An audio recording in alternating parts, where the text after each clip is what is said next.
The last week of 2024 is upon us, and what we managed to do, well, it has been done. However, whatever we didn't manage to do still awaits. In this episode, I want to talk to you about the things that I believe you need to leave behind in 2024 so that your 2025 can be an even more successful year.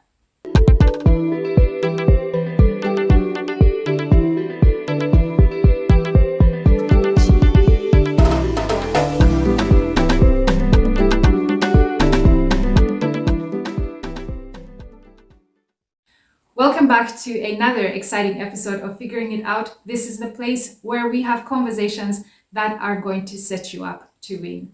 Figuring It Out is a faith-based personal development channel, and I am your Chief Encouragement Officer. My name is Aggie. I want you to imagine an archer that is drawing back his arrow and getting ready to shoot it at its target.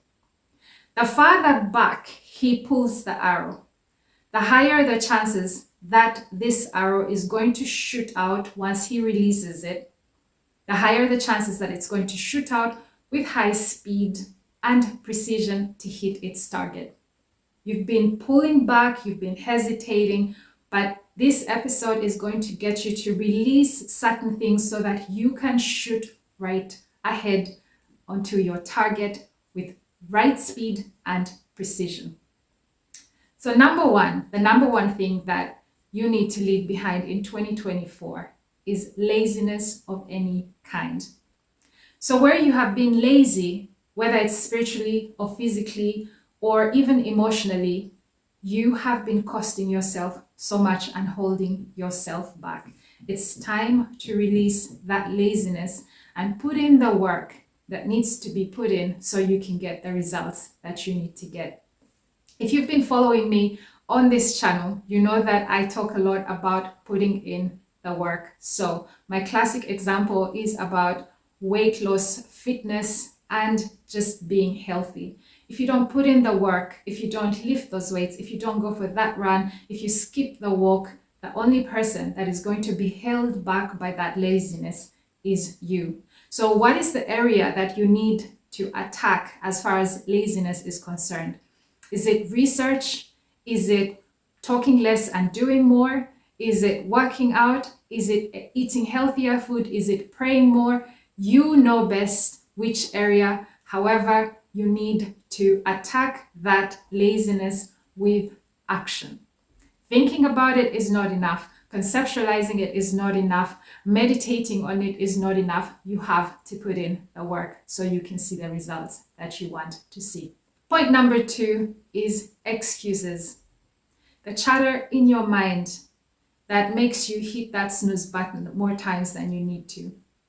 That makes you get busy with everything else that doesn't matter while procrastinating on the thing that needs to be done. The one that tells you that the market is saturated. The one that tries to tell you that you're not going to succeed, so why bother? The excuses have eaten enough of your time. You know the dream. You know the thing that you are passionate about. Start now. And if you're young, if you're in your teens or in your early 20s and you are watching me, please start investing now. Don't make excuses. And if you're in your 30s and 40s or 50s and you feel like, oh my God, I never invested a penny, how am I ever going to make it? It doesn't make sense to start now. Put all those excuses aside and start now. Anytime you start something, you're better off than the person who is just dreaming about it. It's important to dream, but when all is said and done, you have to wake up, kick off the blanket, get up and go do the work. So put the excuses aside, silence that chatter in your mind, and the best way to silence it is with action.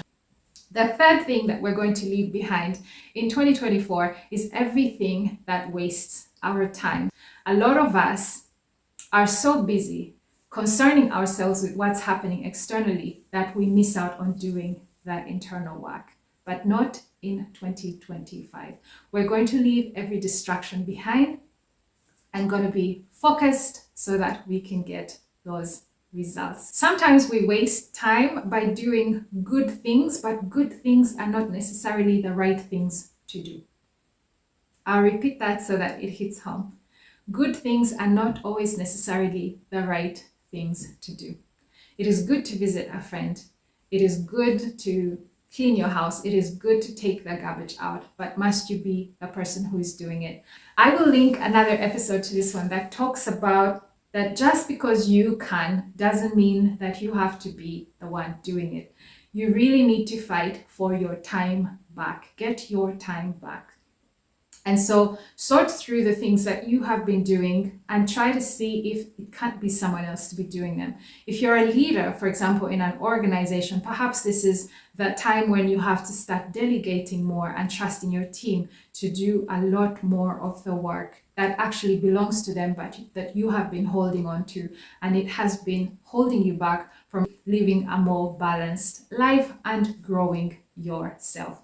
And then use your time to work on the things that actually really matter. So everyone who is looking at me and saying, Aggie, I don't have time because I have to work more hours at work and so on and so forth, you have your priorities a little bit wrong. And I say this with a lot of respect because I know that setting boundaries is one of the hardest things for people to do, but you have to fight that fight. You cannot continue to run at such a high speed without putting in, for example, the activities that sharpen your soul. If you have read the book 7 Habits of Highly Effective People, there's a chapter in there that talks about the importance of sharpening the saw. The illustration is basically talking about a man who had a very blunt saw and was busy trying to cut a tree. And another gentleman passed by and said, wouldn't it be good to sharpen the saw so that you can cut the tree faster? And this gentleman said, I don't have time to sharpen the saw. And that is really a wrong way to go about it. If you're not putting in time to exercise, you are turning your life to become blunt like that. So you'll become slower, you'll become more exhausted, you'll become more susceptible to bad habits such as retail therapy and resorting to food for comfort. And then it creates a negative spiral or snowball effect that is actually detrimental to you. So going into 2025, we're going to make sure that we assess all of the things that have been eating up our time, and then we're going to move away from being the ones that engage with those activities, free up time, and then look and set priorities and make sure that we are giving our time to those activities that actually bring us the most value. The next thing that we are going to leave behind is toxic relationships and everything that drains our energy. A lot of the luggage that we carry in life is actually mental more than anything else. So they didn't invite you to that party and you've been weeping about it for a whole week. That's a whole week of productive time lost. They didn't treat you correctly, so you have been wasting time talking about them with another friend, and that is just draining more of your energy. So here's what you're going to do. You are going to leave behind all of the relationships or relational toxic habits that you've been practicing that have been actually pulling you back and draining your energy, so that you can free up your mental and intellectual headspace, so that you can use that time and that energy to do the more important things. There's not going to be any forcing going into 2025. If the people are not for you, if they don't call you, if they don't invite you, accept it and move on. It is so important that you free up the chairs on your table for them to actually get occupied by the people who love and support you and see you. So clinging to people, gossiping about people, being in relationships that are one-sided and that are actually only being maintained by you, those things, we're going to leave them all in 2024, so that going into 2025, we are light on our feet and can actually soar a whole lot higher. I want you to please start talking to me in the comments and telling me the things that you have been struggling with in 2024 that you know you need to leave behind, and the poor habits that you know are holding you back. Maybe it's the long phone calls, maybe it is gossip, maybe it's procrastination. Tell us and let us help each other recognize our blind spots so we can leave those things in 2024 and go into 2025 soaring. The last point for this episode is fragility. Getting so emotional about everything that happens to you is one of the things that really steals so much energy. That is basically letting the external world around you control your life, how you spend your time, how you spend your energy. It is, if you can master this one area, it will save you so much time, so much energy, and you will be able to be more creative, more productive with your time. So your boss doesn't behave the way that you would like them to behave. Instead of being so fragile about it and allowing it to steal a lot of your time, use that energy to polish up your CV and start looking for another job, or switch to another department so that you can continue to soar.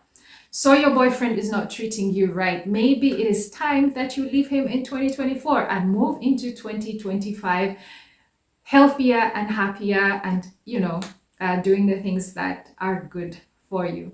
So you don't like the church that you attend. Instead of wasting time gossiping about it, crying about it, don't be so fragile. You are empowered. You can make decisions. You get to choose where you go to church and where you don't go to church. So instead of draining everyone's energy, your own and those around you, by constantly complaining, take charge of your life and make the decisions that you need to make so that you can move ahead.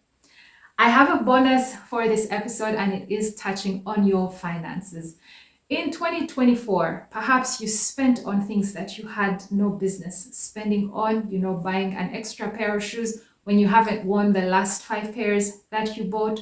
Or perhaps you are comparing your life to a friend's life and you decided take on luxurious expenses that you actually cannot yet afford to take on, and now your account is in minus. It is worth it to consider dropping the habit of people pleasing and seeking external validation. You are fearfully and wonderfully made. You are an amazing human being.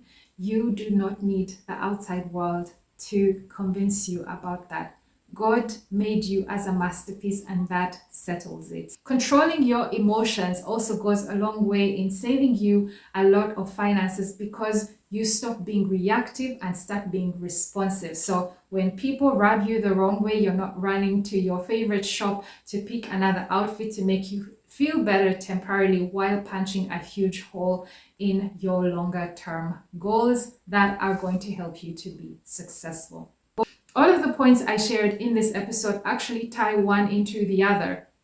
And you will notice that they are so interconnected that if you start to master one area, it positively affects another area. That, my friends, brings me to the end of this episode. The next time that we see each other, we're going to be in 2025.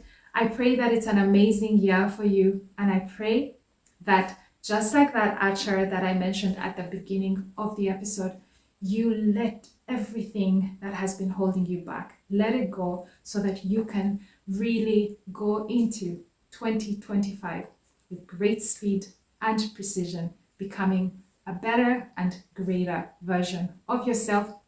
Leave me comments so I can know your thoughts, because I am fully aware of the fact that these tips that I gave you were not exhaustive. But let's continue the conversation in the comments. Take care, and I will catch you on the next one. Bye-bye.